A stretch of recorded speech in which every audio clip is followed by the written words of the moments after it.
السلام علیکم ورحمۃ اللہ وبرکاتہ۔ بسم اللہ الرحمن الرحیم، والصلاة والسلام علی رسولہ الکریم وعلی آلہ وصحبہ اجمعین۔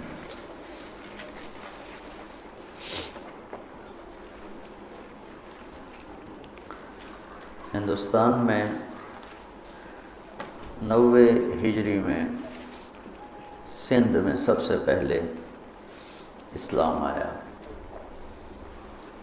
محمد بن قاسم رحمۃ اللہ علیہ 92 ہجری میں ملتان پہنچے اور یہ کوئی 3 سال کا سفر تھا، اور بنو امیہ کے دور میں ہی ولید بن عبد الملک کا زمانہ، اسلام سندھ اس وقت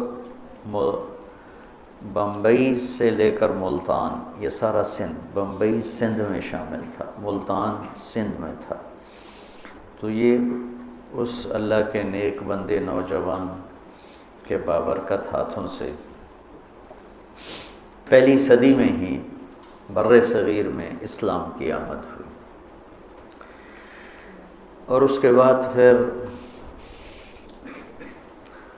5ویں صدی میں محمود غزنوی نے یہاں حملے کیے۔ 416 میں اس کا انتقال ہوا ہے، تو ہو سکتا ہے 399 اور 80، مجھے سن یاد نہیں۔ اور شہاب الدین اس نے حکومت قائم نہیں کی، صرف پنجاب تک کو اپنے حکومت میں شامل کیا۔ شہاب الدین غوری رحمۃ اللہ علیہ نے پھر یہاں باقاعدہ حکومت کا نظام بنایا، اور یہاں کا پہلا حاکم قطب الدین ایبک غلام تھا۔ تو اس کے بعد پھر خاندان غلامہ کی حکومت چلی۔ پھر جب زوال آیا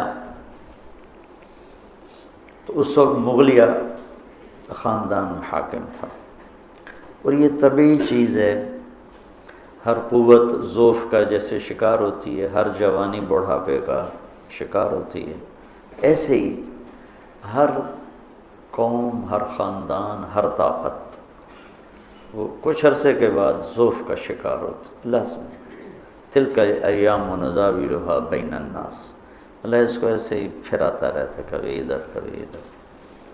ایک دور تھا مشرق کا غلغلہ تھا، اور مغرب اندھیروں میں ڈوبا ہوا تھا۔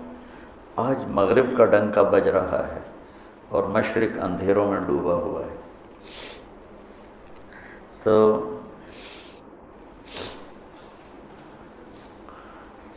انگریز کی آمد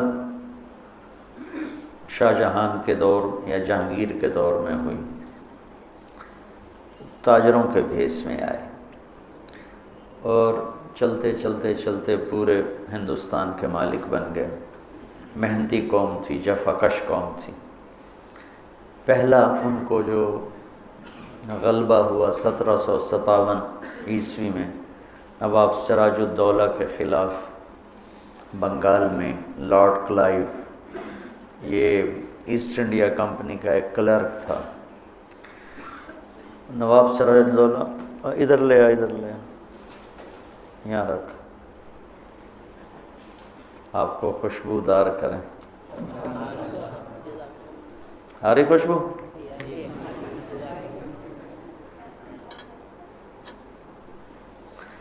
نواب سراج الدولہ اور انگریزوں کی جنگ ہوئی 1757 میں۔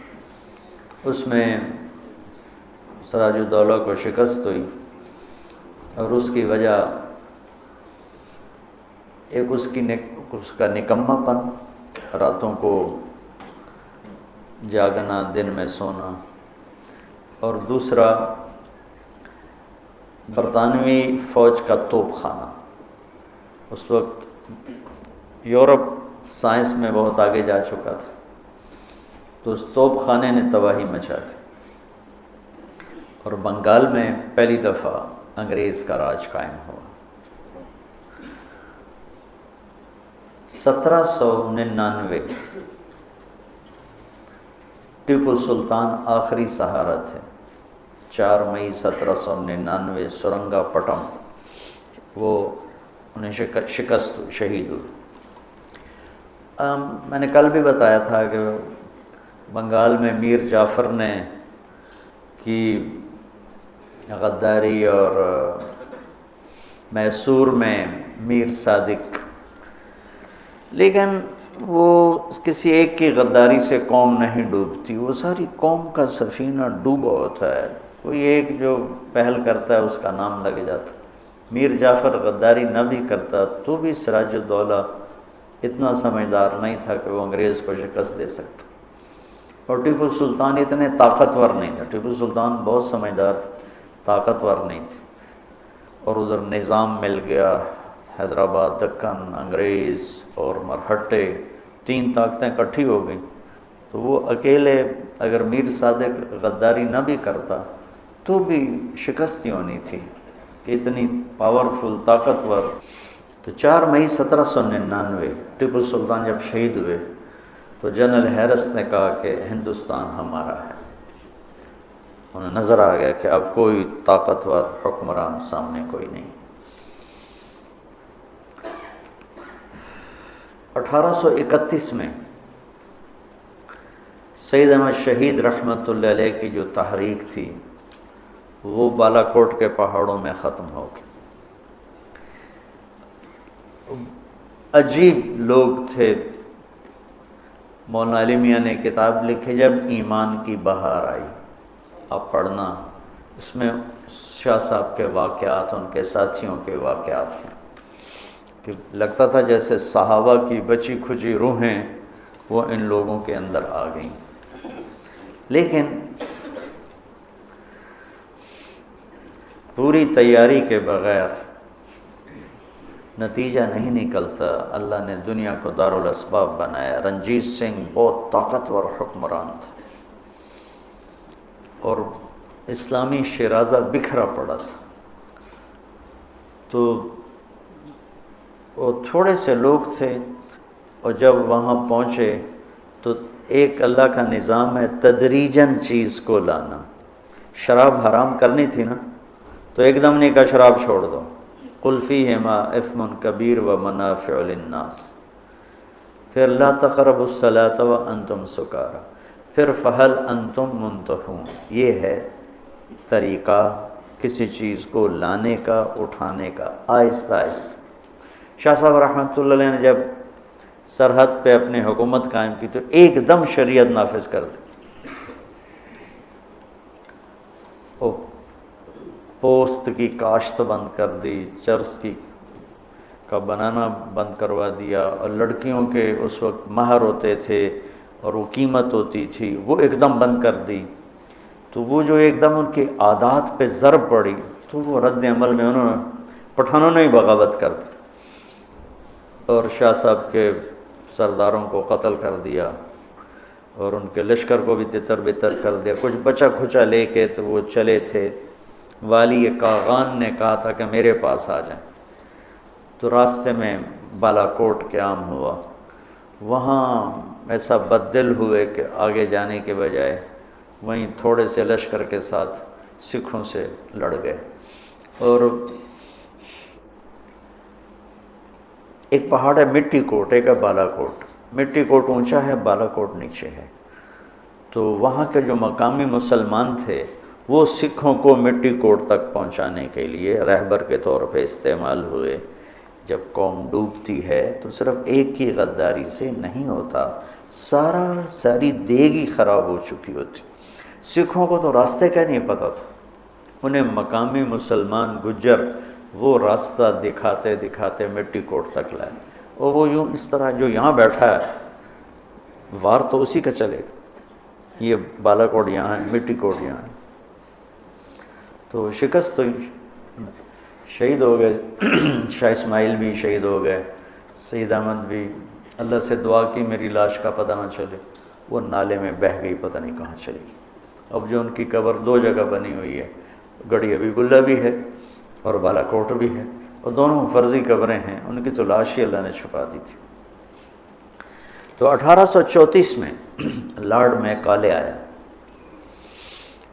کہ ایک ایسا نظام تعلیم لایا جائے جو انہیں غیر مسلم نہ بنائے، انہیں مسلمان نہ چھوڑے، یہ نام کے مسلمان ہوں اور اندر سے انگریز کے غلام ہوں، ذہنی فکر، ذہنی سوچ وہ ساری بن جائے غیر مسلم والی، اور شکل صورت ظاہر یہ ہو مسلمان والا۔ ایک ایسا نظام تعلیم مرتب کرنے کے لیے لارڈ میکالے 1834 میں آیا تھا۔ تو اس کے بعد 1857 میں جنگ آزادی ہو گئی۔ وہ جنگ کیا تھی، ایسے بھیڑ بھڑکا تھا، نہ کوئی تنظیم، نہ ترتیب، نہ کوئی قائد، نہ لیڈر، تو اس میں شکست ہونا لازمی چیز تھی۔ اس کے بعد پھر انگریز کا ظلم بڑھا۔ بہادر شاہ ظفر کے 18 بیٹے تھے، انہیں سارے ذبح کر کے ان کے سر تھال میں سجا کے بہادر شاہ کے آگے رکھ دی۔ لیکن اس سے پہلے ظلم انہوں نے، جنگ لڑنے والوں نے جب دلی پہ قبضہ کیا تو وہاں 86 انگریز عورتیں تھیں، 86، اور ان کے بچے تھے۔ انہوں نے ساری عورتوں کو بھی ذبح کر دیا اور بچوں کو بھی ذبح کر دیا۔ جو ظلم عظیم تھا، مسلمان فاتح ہو یا مفتوح ہو ظلم نہیں کرتا ہے۔ دنیا میں جب سے دنیا بنی سب سے پہلی ہستی جنہوں نے جنگ کے قانون بنائے وہ ہمارے نبی ہیں۔ پہلی ہستی کہ جنہوں نے جنگ کے قانون بتائے، بچوں کو نہیں قتل کرنا، عورتوں کو نہیں قتل کرنا، بوڑھوں کو نہیں قتل کرنا، راہبوں کو نہیں قتل کرنا، بستیوں کو نہیں جلانا، فصل کو نہیں جلانا، درختوں کو نہیں کاٹنا، یہ جو ہتھیار ڈال دے اس پہ کچھ نہیں ہاتھ اٹھانا۔ یہ پہلی دفعہ ہمارے نبی نے یہ قانون بتائے انسانیت کو۔ انہی کی امت جب یہ کرنے لگ گئی تو پھر انہوں نے سر ڈبلیو ہنٹر 1857 کے بعد آیا، انہوں نے فوکس کیا کہ مسلمانوں کو کس طرح ختم کر دیا جائے، زیرو کر دیا جائے۔ قتل عام نہیں ہو سکتا جیسے اسپین میں ہوا، تو ان کو ویسے ذہنی طور پہ ختم کر دیا جائے۔ اس کے لیے پھر سب سے پہلے کلکتہ میں ایک سکول کھولا گیا، کلکتہ میں کھلا۔ تو 1857 کی جنگ میں ہمارے اکابرین مولانا قاسم نانوتوی، مولانا رشید احمد صاحب گنگوئی، حافظ ضامن صاحب رحمۃ اللہ علیہ، حاجی امداد اللہ صاحب رحمۃ اللہ علیہ، انہوں نے باقاعدہ جنگ کی، شکست ہوئی، حافظ ضامن صاحب شہید ہوئے، اور پھر امداد اللہ رحمۃ اللہ علیہ وہ روپوش ہو گئے، پھر ہجرت کر کے مکہ تشریف لے کے۔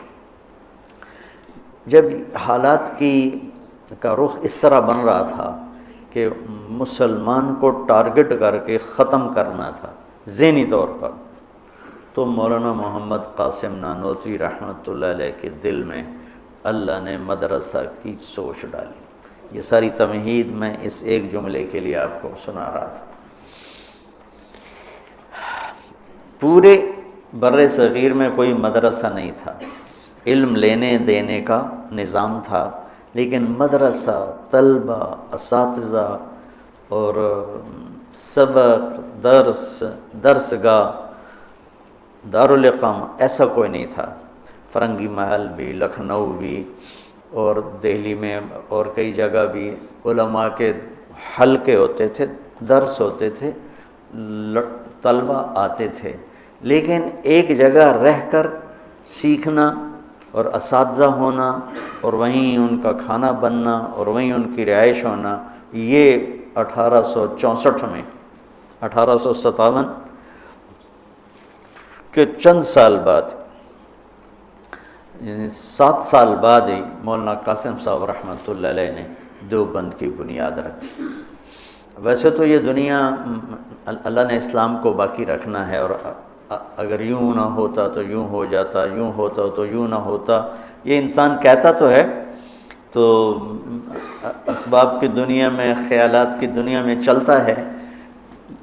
دیوبند کے مدرسہ کی بنیاد نہ رکھی جاتی تو شاید اسلام کی یہ شکل نہ ہوتی جو آج موجود ہے۔ اللہ نے ایک بندے کو چنا، درویش غریب، اور ان کے ذریعے سے ایک شاگرد محمود الحسن، ایک استاد محمود احمد، بہت بڑے مناظر تھے مولانا قاسم صاحب، کبھی کسی مسلمان فرقے سے مناظرہ نہیں کی۔ جنہوں نے دیوبند کی بنیاد رکھی انہوں نے مناظرے کی یوں نفی کی، ہم مناظر بننے کو ہی آج دین کی خدمت سمجھ رہے ہیں۔ ساری زندگی مناظرے کیے، ہندوؤں سے، عیسائیوں سے، دہریوں سے، آریہ سے، بڑے بڑے پادریوں سے مناظرے کیے اور ان کے چھکے چھڑا دیے، لیکن کسی مسلمان فرقے کے ساتھ مناظرہ نہیں کیا۔ شیخ الہند کی بات میں پھر نقل کرتا ہوں کہ جب وہ مالٹا سے واپس آئے تو فرمایا دو باتیں نظر آئی ہیں امت کے زوال کی، ایک قرآن سے دوری اور ایک آپس کا اختلاف۔ تو میری اب جتنی باقی زندگی ہے میں زور لگاؤں گا کہ قرآن کی تعلیم کو عام کیا جائے اور آپس کے اختلاف کو ختم کیا جائے۔ میری تو عمر بیت گئی یہ روتے روتے اور سناتے سناتے کہ امت بنو، امت کہتے ہی اس کو ہیں جو مختلف قبائل ہوں، مختلف افکار ہوں لیکن جڑ کے چلیں، انہیں امت کہتے۔ تو ہم کسی کو اپنے عقائد پر لانے کی محنت چھوڑ دیں، ہم ان کے عقائد کا احترام کریں، اپنے پر پابند رہیں، اور ان کی خدمات اب میں پوری دنیا میں دیوبند کا فیض 6 بر اعظم میں پہنچا ہوں، جہاں میں گیا ہوں دنیا کے آخری کنارے تک وہاں اس مدرسے کا فیض پہنچا ہوا ہے، اور اللہ نے اس کے چشموں سے سیراب ہونے والوں کو پوری دنیا میں پھیلا دیا۔ تو جنہوں نے بنیاد رکھی تھی انہوں نے کہا تھا میں نے قرآن سکھانا ہے اور اختلاف کو مٹانا ہے۔ میں بھی اسی پر بیٹھا ہوں رمضان میں، یہ اللہ کی کتاب میرے ہاتھ میں ہے کہ اس ساری کو تو میں 25 دن میں، کیا 25 سال میں، ایک بات پڑھی ہو یاد آ گئی، پتہ نہیں کب پڑھی تھی، 20-25 سال پہلے۔